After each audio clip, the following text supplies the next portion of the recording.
The focus of today's video is going to be doing some Scaletrains Gevo improvements, mainly to the sound.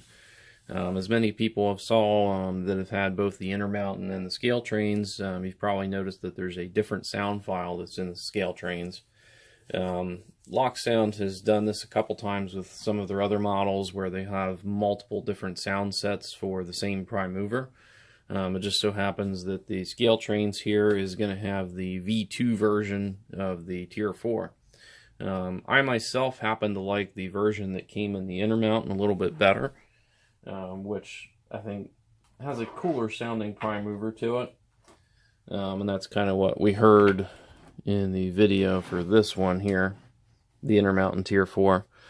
So what we're going to do today is put the same sound file that normally appears with the Intermountain, but put that sound file onto the Scaletrains. So there are some differences here, and it's not as simple as simply downloading or even swapping decoders, because the decoders that are in these engines are different. So what's in the Scaletrains is actually a Loksound 4.0 decoder. That is not the same thing as a Loksound Select. The Select is the cheaper decoder by about probably $25 or so. And it doesn't have as many functions. There's more capabilities that you have with the 4.0 decoder. So it is a better decoder overall. So, I mean, Scaletrains, it's cool that they're putting those 4.0s in there. So there are some programming differences here. So the first thing that you'll want to do is fire up your browser. And you want to go on to ESU's page here. And we're going to be looking for the sound file that normally appears with the Intermountains. And first you want to select 4.0, not Select. And as we go down through the list here, the first one that pops up, this is the file that's already on the Scaletrains, and we'll go ahead and play it here.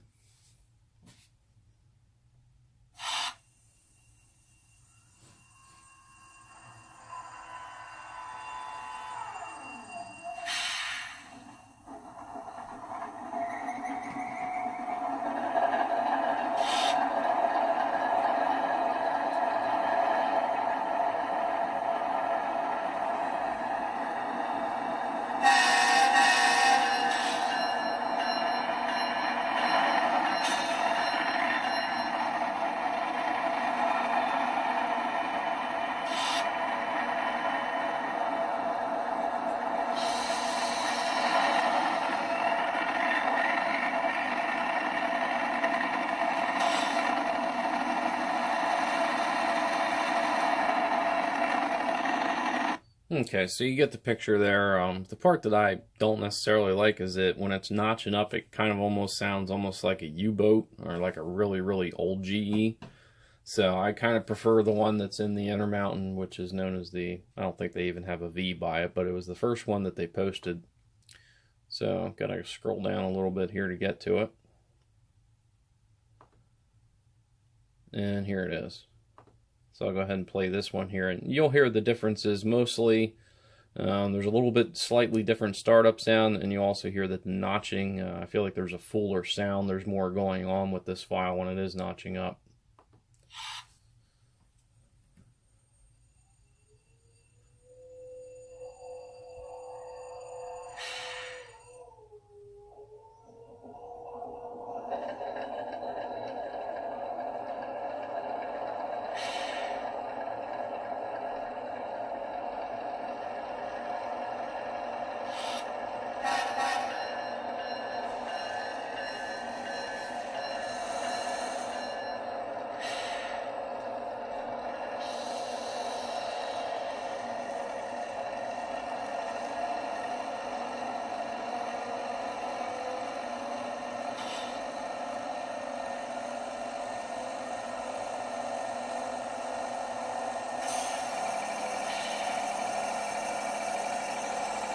Okay, so you get the picture there as well. Overall, I prefer it over the other file.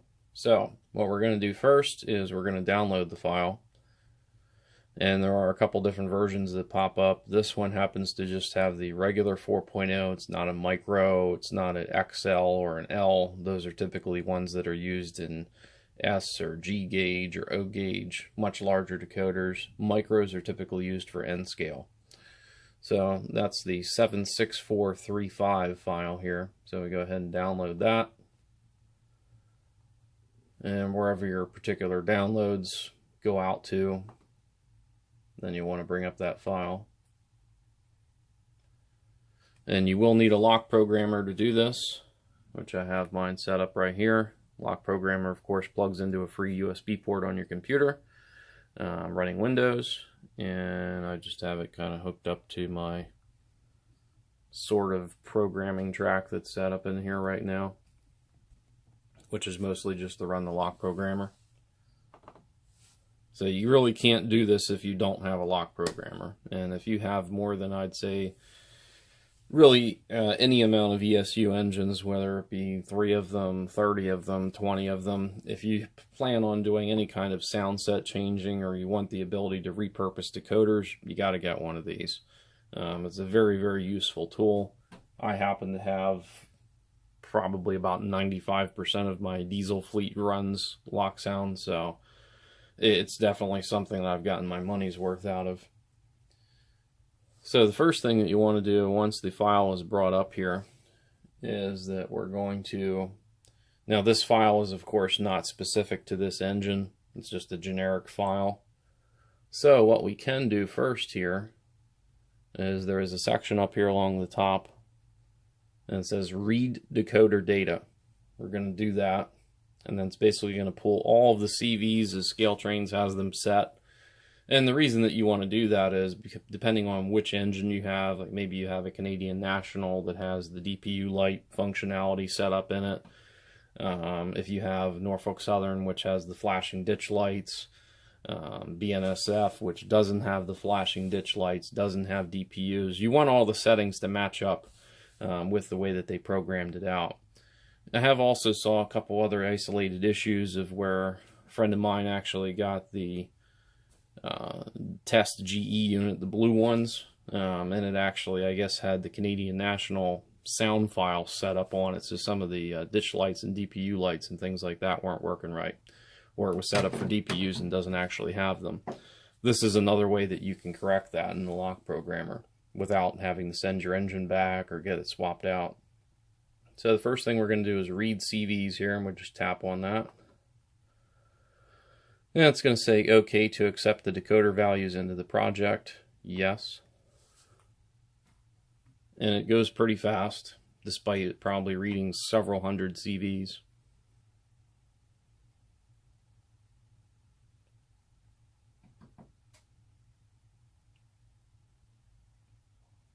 So it read them all in there already. And of course, we'll want to set our locomotive address. This one is the demo unit from Scaletrains, so it's set to a road number of 2017 to commemorate the release of these engines.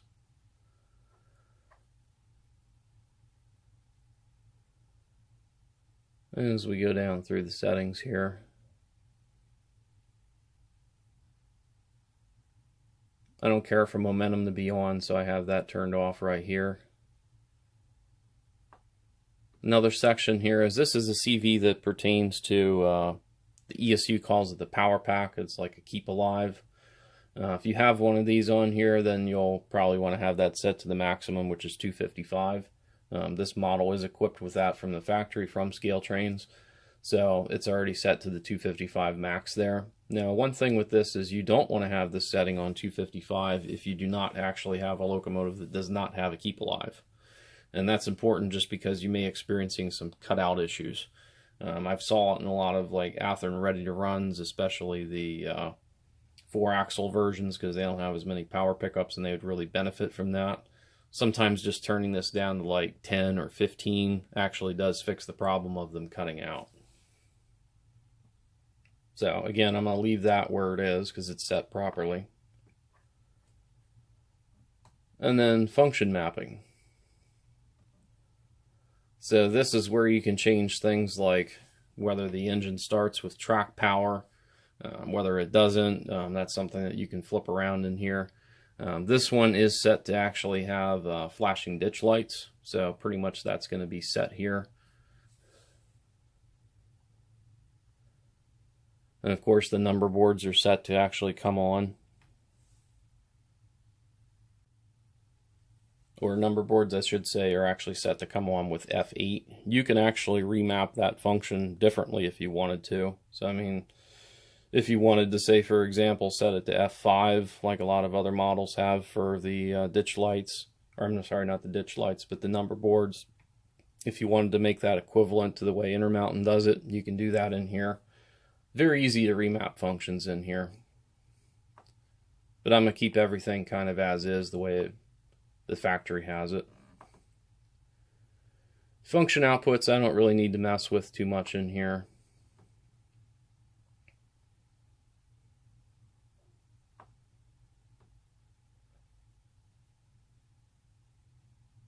Motor settings, again, don't really need to mess with those.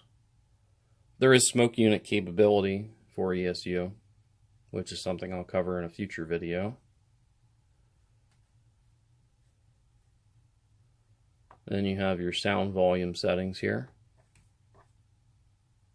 which from the factory, Scaletrains doesn't have these bumped up to max volume. I think they have theirs maybe set at 170 or 180 out of 192 for the max volume. I have it cranked up all the way because it can take it. Some models may experience cracking or shell rattle if you turn it up all the way, but I haven't experienced that on this one, so I got it pumped up all the way. Sound slot settings, don't really need to mess with those at all. It's pretty much set the way it should be. On other models, this is where you could set it in here to where you have different prime mover sounds, maybe even multiple prime movers at the same time. There's a little more customizability in here. Under the sound tab, this is something that only appears with the Loksound 4.0 decoders. And this is where you can change out individual sound settings, change scheduling. There's some videos that have been recently put out by ESU which cover a little more on that. We don't really need to touch that for this example. So probably the biggest thing is reading all of the CVs off the engine exactly how they should be, which is already done with that first step we did. Next thing is going to be writing those CVs, because I did make some changes, which was mainly to the address. Didn't really change anything else. And we're going to use the long address.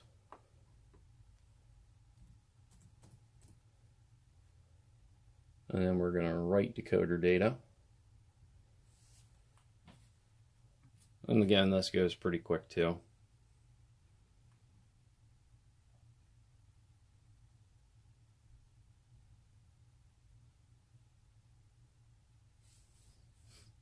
Usually the first time that you do this, it will give you a message about updating the firmware, because there's always new versions of that coming out. You will, of course, before running this program, make sure that your Lokprogrammer is up to date. I'm running 4.6.1 right now. I think that's the latest version. If you're running too old of a version, it won't have the capability of reading the newer files. Typically, when you load the program up, it does give you a pop-up letting you know if there's a newer version of it. So I would suggest before running this, connect your laptop or your computer to the internet. That way it can check for updates.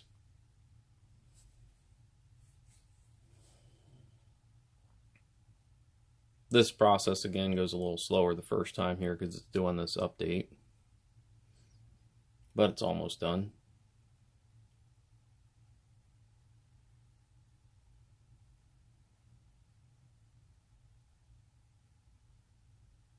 Okay, and it's done. So the next part here, this doesn't go so fast. And what that is up in the top here, there is a little bubble. And it's right next to the write decoder data, which is what we just did. And it says write sound data. So what that's going to do is it's going to replace that sound set from the V1 Gevo onto this decoder. So we're going to go ahead and do that now. And it says, warning, may take up to 30 minutes. And trust me, it does. Very, very important while you're doing this, do not power down your laptop. Make sure that everything is set to stay on. No sleep mode, hibernation mode, anything like that. Make sure your laptop is fully charged or plugged in. Also, if possible, try to avoid any power outages or things that may cause your computer to crash while it's doing this. I'd suggest closing everything out in the background. Also, do not bump or remove your train from the tracks while it's doing this. Also, make sure that your Lokprogrammer is secure and not moving around or running the risk of falling down, because if there's any interruption during this process, it can actually screw up your decoder. So for now, we're going to put this process on hold here on the video here, because I'm not going to have this stare at the screen for 30 minutes while it does this. So we'll come back when it's finished. So fast forward about 30 minutes or so. The Scaletrains is finished programming. So really nothing else here to do in this program for now. So now we're going to want to test. So to do that, we can go up here. You can also put it on your track and test it that way too, but you can test it right from this program. So that's called the driver's cab here. And we just hit go, which is like applying track power.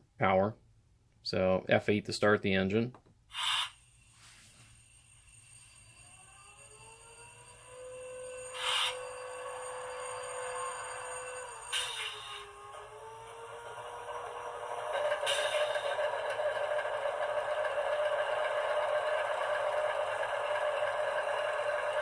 Now it sounds exactly like the Intermountain does. So we'll go ahead and test it.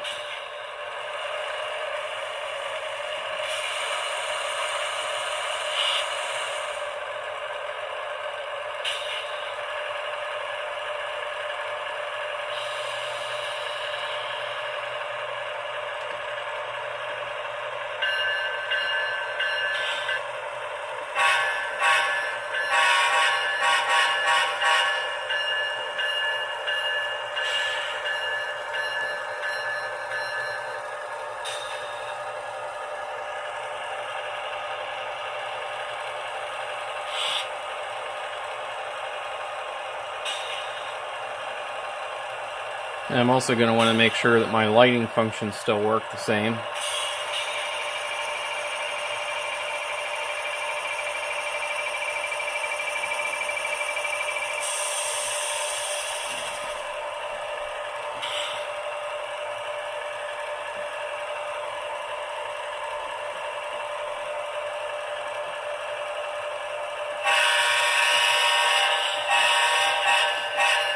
Oh, helps if I put it in the forward.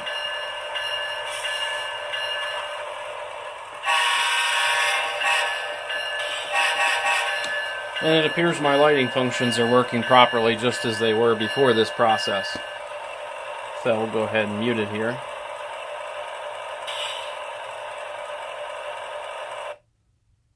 Alright.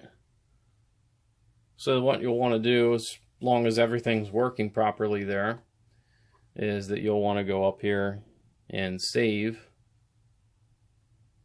So I'm going to save this project.